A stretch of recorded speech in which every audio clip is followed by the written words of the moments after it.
¿Qué tal, mis queridos amigos? ¿Cómo estáis? Espero que vaya muy bien por ahí. Bienvenidos a la prueba del BYD Han. Hoy vamos a poner a prueba, nunca mejor dicho, a fondo, este vehículo de lujo eléctrico 100% chino con su batería Blade de última generación, 85 kilovatios hora y nada menos que 517 caballos. Sí, es un coche caro, no es un coche para todo el mundo. Vale 69.990 euros, pero ojo, que son mucho menos de los más de 100.000 euros que valen la mayoría de sus rivales, como el Tesla Model S, como el Audi e-tron GT o el Porsche Taycan, incluso el Mercedes EQE o el recién llegado BMW i5, si cogemos el paquete de batería y la potencia, 517 caballos. Y más allá del precio del vehículo, como es un vehículo chino de lujo de última generación, hay que tenerle miedo. ¿Es esto algo realmente potente y diferencial porque es igual pero mucho más barato? Todo eso lo vas a ver en este vídeo que arranca justamente ahora. Venga, vamos allá. ¿Buscas un coche nuevo? Entra en carwow.es y mi equipo te ayudará a encontrarlo y conseguir el mejor precio. Carwow.es, el comparador de precios de coches nuevos. Arrancamos. El coche tiene un sistema de generación de sonido que se escucha dentro y fuera, bastante audible, y que él solito, a una velocidad de aproximadamente 20-25 km por hora, hace que se desvanezca, que desaparezca. Escucha. Cómo suena el cierre de las puertas, es espectacular. Hay un sonido de envoltura como de vacío. Incluso en coches premium tampoco es tan habitual que el cierre del vehículo sea tan sólido. Y eso ya te da una idea de el cuidado, del detalle que han tenido los ingenieros chinos a la hora de desarrollar este BYD. Y eso se traduce en el interior, y es una de las cosas, ya te lo anticipo, que más me ha gustado con diferencia de este vehículo: un silencio en el interior, en un confort acústico y en una suavidad verdaderamente notable. O sea, hay pocos coches eléctricos en el mercado que sean tan silenciosos rodando como este BYD Han, y para mí es la característica más destacada que tiene respecto a todos sus competidores: el silencio y el confort de marcha. El coche tiene una suspensión activa con una dirección activa también. Solamente hay dos posiciones: posición de confort, posición deportiva. El nivel de confort que hay en el interior del vehículo, cómo se traga los baches, es muy bueno. La precisión de la dirección a la hora de conducir, de manejarlo, suficiente. Este es un coche para llevarlo tranquilo. Los vehículos eléctricos, aunque tengan un peso muy elevado y no transmitan muchas sensaciones en una carretera de curvas, tienen la ventaja de el bajo centro de gravedad y lo centrada que está la batería, lo cual le da, pues eso, un centro de gravedad muy bajo y también un reparto de pesos que puede llegar a ser 50-50 o muy cercano a 50-50.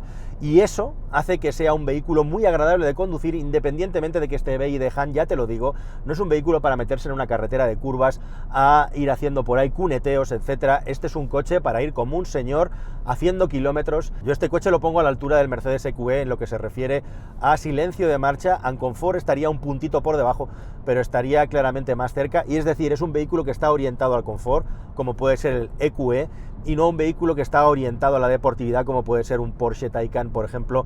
El e-tron GT es más aburguesado, pero ya en las versiones de más de 500 caballos tiene la suspensión claramente más dura. Hablando de caballos, de potencia, fijaos que estoy conduciendo en el modo Sport. La respuesta es inmediata. El coche lleva dos motores eléctricos, trasero un poquito más potente que el delantero, y es que no lo necesito para nada. Lo voy a poner ahora mismo en modo eco porque me gusta más.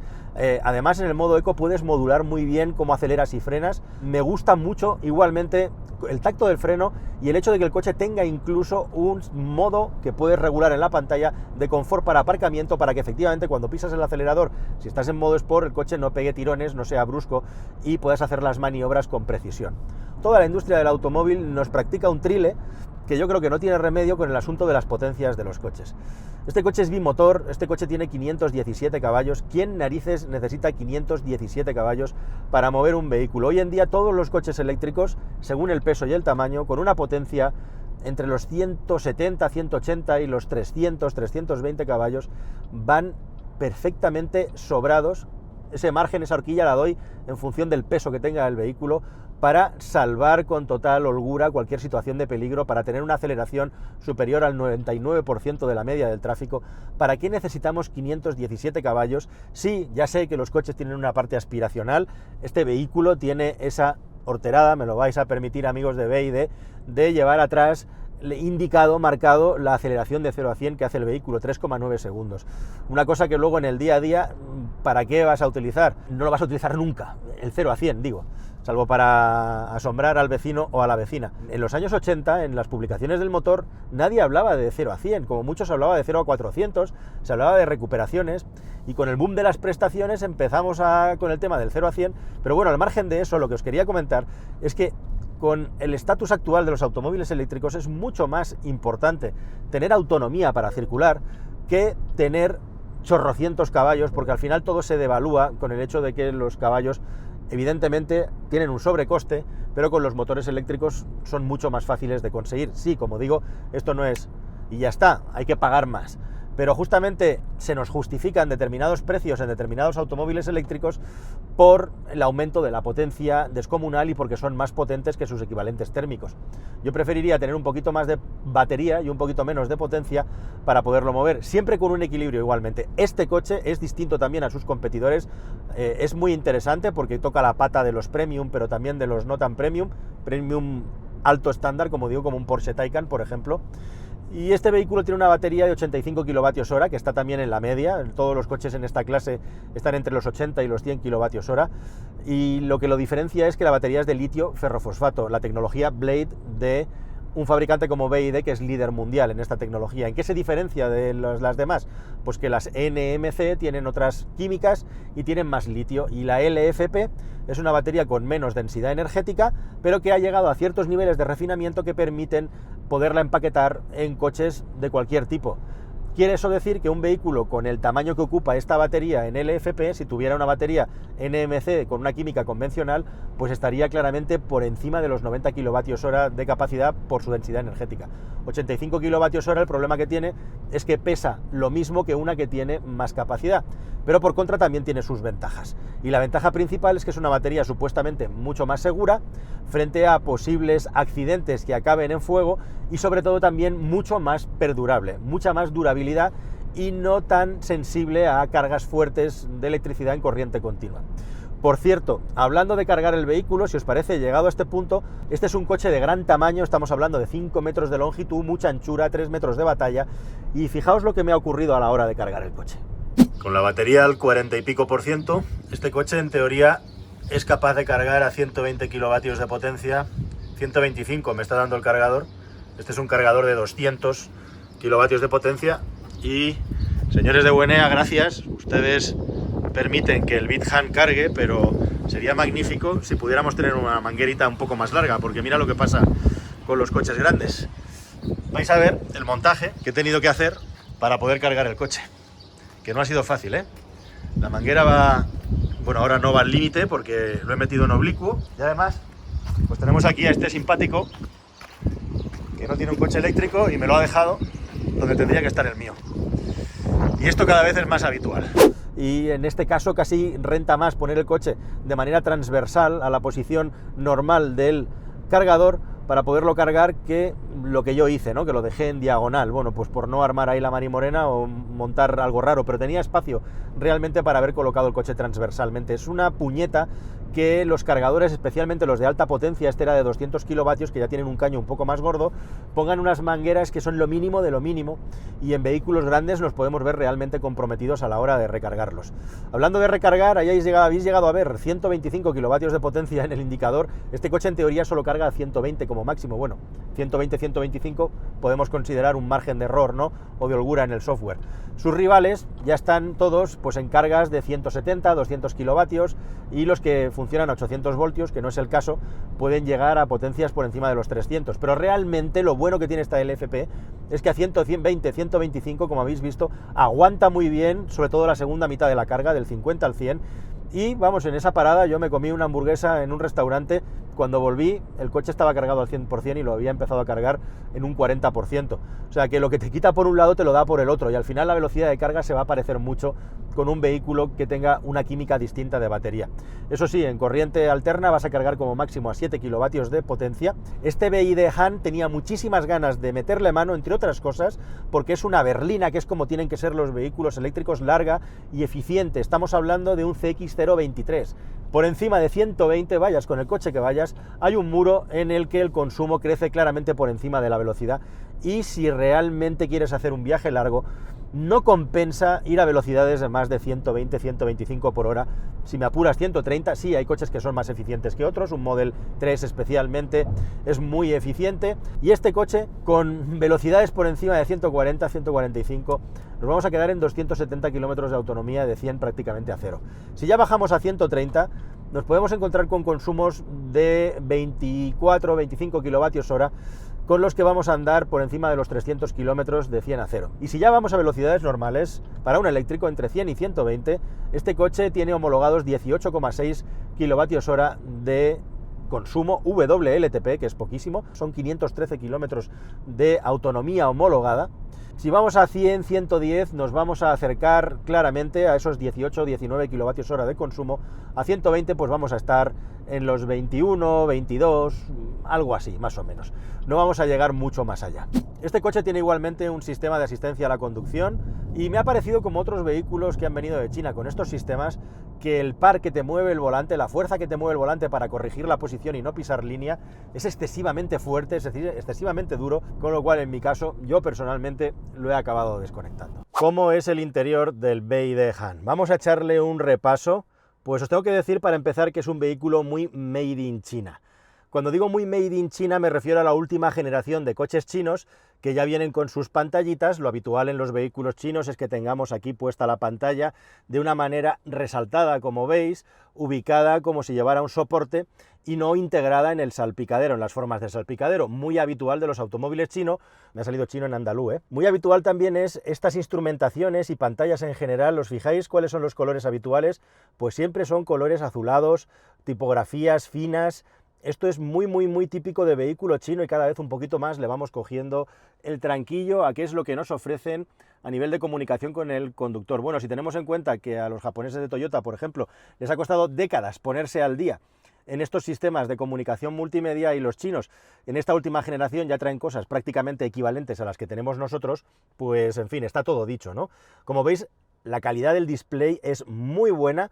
Como puedes ver, se puede navegar por dentro de él para poder cambiar la apariencia incluso de la instrumentación, poder tener pues todas esas informaciones según a ti te guste tenerlas más a la carta. Incluso podemos programar un botón inteligente, cosa típica de automóviles ya con cierto nivel, en la que podremos pedir una función específica para poder manejar aquí. Aquí en el volante tenemos los mandos del sistema de control de crucero adaptativo con mantenimiento de la distancia, todo el sistema multimedia y el control de la instrumentación. En este caso además tenemos este equipo Dynaudio que está aquí perfectamente integrado en las puertas del vehículo, como puedes ver, y yo diría que es una mezcla inteligente entre cosas que vemos en los automóviles europeos y cosas que hemos visto en los coches de Tesla. Recordad que este coche compite con el Tesla Model S y frente a aquel, bueno, pues los plásticos, los materiales son bastante parecidos, yo creo. Hay que tener en cuenta que Tesla ha mejorado mucho tanto la calidad de acabado como de materiales, pero justamente estas maderas laminadas, estos acabados estilo madera laminado, son muy típicos de los modelos de Tesla. Interesante también este panel que tenemos aquí, en el que tanto el botón del arranque como el cambio tienen cierto aspecto transparente y de hecho están retroiluminados, es translúcido y retroiluminado, como los botones con los que podemos manejar distintas funciones del vehículo, el botón de aparcamiento, control de tracción y estabilidad, arranque en pendiente, la luneta trasera, ventilación y el climatizador automático. También una rueda para poder mover y bajar el volumen. Y dos botones, tres en este caso extra, que nos permiten cambiar la retención del coche. Solo tiene dos modos, normal y más intenso. Y tenemos modos de conducción, ahí voy, normal, sport y eco, que cambiamos desde esta palanquita. Si me preguntas eso por las calidades de acabado de este producto, pues yo te diría que pintón, sin más, que está más cerca de lo que se conoce de un Tesla que de lo que sería un automóvil de gran lujo europeo. Fijaos, por cierto, como al igual que en otras muchas marcas, toda esta parrilla, todo este panel de plástico está retroiluminado y tú puedes programar aquí en la pantallita que tenga este festival de luces que va haciendo una secuencia con distintos colorines mientras vas conduciendo por la noche. Estos coches permiten voltear la pantalla de una manera automatizada y llevar un karaoke, aunque algunas de estas opciones no han llegado a Europa, en este caso ni falta que hace.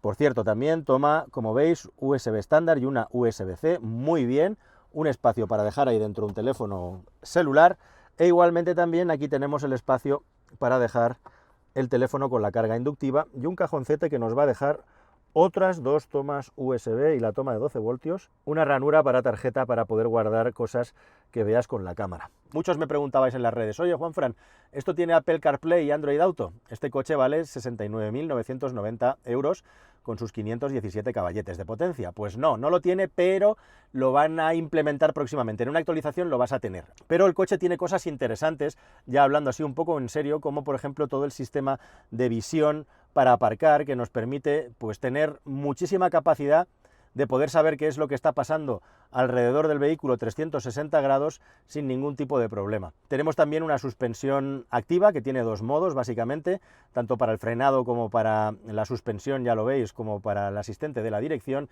y en definitiva con el Head-Up Display incluido también aquí podemos cambiar absolutamente todos los parámetros y ya ves que la calidad de la pantalla es bastante buena. Bueno, la climatización solamente se puede utilizar con la pantalla, ya veis, y bueno, pues unos guarismos bastante grandes que no tienen ningún tipo de problema. Y la única pega que le pongo, como le pasa a otros muchos coches eléctricos, es que es bastante ruidosa. Ya desde un punto 3 tiene un nivel de ruido un poco superior a lo que sería deseable para un vehículo premium. Este es un punto de mejora para este coche. Y como toda la mayoría de vehículos chinos, pues tenemos medición de lo que son las partículas que hay en suspensión en el aire, la calidad del aire. No me parece que sea un vehículo que esté a la altura de los acabados de los vehículos premium europeos. Y sí me parece que está a una altura parecida a los de Tesla. El problema es que a los vehículos premium europeos les ha dado cada vez más por poner más plásticos y más pantallas, más franjas en las que no hay materiales nobles, con texturas nobles. Y esa diferencia se ha cortado mucho respecto a lo que había antes con vehículos que venían de Asia y que pretendían ser también vehículos de lujo. Así que la gran cuestión aquí es que no llega a los niveles de calidad de esos coches. También estamos hablando de un coche que vale muchísimo menos. Sus rivales, la mayoría, están por encima de los 100.000 euros y aquí estamos en los 70.000. Y quizá a mí, personalmente, lo que menos me ha convencido, sin ser malo, pero lo que menos me ha convencido son los asientos y concretamente, pues eso, teniendo un coche que es una limusina de lujo para viajar, para moverse, me parece que los asientos, que por otra parte tienen un aspecto absolutamente impecable, podían ser un poco mejores. Bajo mi punto de vista, les falta capacidad de recogimiento y fijaos qué blandurrio, unos mullidos muy blandos y unos asientos que sujetan bastante poco, a pesar de que su aspecto, como digo, es absolutamente imponente. Fijaos en el detalle de la regulación en el copy. Yo me he hecho sentadas de 3 horas en el vehículo y no he notado ningún problema con el confort. Así que bueno, ya veis, plásticos sencillos bien ocultados, acabados madera, y en definitiva pues un coche que da el pego y que lo que destaca por encima de todo y sobre todo es precisamente por el grandísimo espacio interior que tiene. Son 3 metros de batalla y la posibilidad por aquí debajo de meter los pies. Un acierto, por cierto, poner este huequecito, este detalle, para que el vehículo gane en sensación de desahogo. Pantalla extra, ahí la tenéis para poder manejar la climatización en las plazas traseras. E igualmente también tenemos un gigantesco techo doble, nos queda un ambiente súper amplio, súper luminoso. Y además, por si era poco, aquí tenéis una sorpresita. Aquí tenemos la posibilidad de manejar también el sistema multimedia, la posición de los asientos e igualmente también, si queremos o no, tapar el techo. Esto es opcional, por eso lleva además esa pantalla también, porque en todas las versiones que no pagas este extra, ese al menos lo tienes garantizado para poderlo manejar aquí detrás. Y bueno, pues como veis, un coche que está muy pensado para los usuarios que son conducidos. Y tachán, aquí tenemos las 2 tomas USB que hay para las plazas traseras. Y por supuesto aquí no podía faltar el portarrefrescos, pues para ir aquí como un auténtico señor / señora. Imaginad, chicos, que este es el BYD Han, que es una penúltima generación, porque hay coches que tienen plataformas más modernas de las que este no se ha podido beneficiar. Imaginad si todo esto es así, cómo va a ser esto cuando venga el Han 2, la próxima generación de este coche, e incorpore todas esas mejoras. Aunque el BYD Han te pueda parecer un automóvil lejano y exótico, resulta que es uno de los 10 coches eléctricos más vendidos del planeta. Ahí queda eso. Todo lo que viene de China en cifras es brutal. Pero si sumamos además las versiones híbridas enchufables, es el 4.º coche electrificado más vendido del mundo. Casi nada. Y justamente eso, BYD ha decidido aterrizar en España solo con versiones eléctricas. Y esto es una berlina de gran tamaño y por encima de los 60.000 euros. Una tipología de coche que en España es prácticamente inexistente y que no se vende. Y aún así, este BYD Han ya nos va enseñando la patita de qué es lo que viene de China, ¿Qué es lo que va a pasar si nadie lo remedia? Una explosión gigantesca de producto de muy buena calidad y a menor precio que amenaza directamente toda la estructura de la industria del automóvil europea, tanto más cuanto más se electrifique. Y eso a pesar de que este Han tiene algunos defectos ya de tener cierta edad que van a ser subsanados en una nueva versión en la que BYD ya está trabajando con cifras locas de potencia y de autonomía y de baterías. Se habla de más de 115 kWh de batería. Mientras tanto, como digo, este coche, que ha sufrido una pequeña adaptación al mercado europeo, con algunos detalles interesantes y algunas cosas curiosas que se han quitado, como lo del karaoke o la pantalla giratoria, mientras el coche sí tiene, por ejemplo, otras cosas que sí son prácticas, como la carga desde el vehículo a cualquier objeto exterior mediante un cable, hacen del Han un fabuloso rutero, con todos los detalles que has visto, siempre y cuando no sobrepases los límites de velocidad, algo que en teoría no hay que hacer. Nada más, queridos amigos, espero que esta prueba exhaustiva te haya parecido interesante, jugosa y hayas aprendido junto a mí. Si así ha sido, me doy con un canto en los dientes y nos vemos en un próximo vídeo que espero que sea más y mejor. Hasta el siguiente, queridos amigos, se os quiere mucho, adiós.